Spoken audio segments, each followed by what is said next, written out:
A blessed day po. So, natapos na po yung ating Bible reading sa First Peter chapter 4. So, I just wanna share my takeaway po. Every time po that natatapos yung ating Bible reading, I'll make a Facebook Reels so that we can share also our revelation and Rema word na sa social platform like Facebook po. So, I encourage everyone also na yun nga po, discern natin the Word of God so that we can have wisdom and also pattern and of course we ask the understanding from the word of God so that we can live no bagay yung gusto ng Lord sa life po natin. Pero makikita po natin dito sa First Peter chapter 4, this is my takeaway.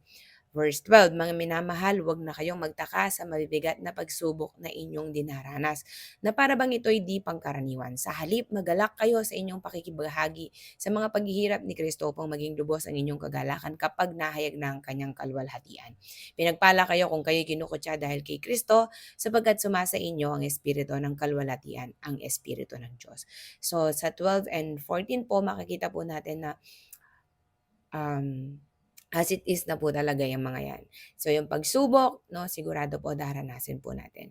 But dahil po tayong lahat ay may kalinawan o lumilinaw po sa atin na lahat ng yan lilipas, matatapos at merong kalwalhatian na pinangako ang Diyos sa mga sasampalataya sa Kanya. So ngayon po, no, continue to allow the Lord to give us the strength and yun nga po, tenacity and also perseverance sa ating pananampalataya.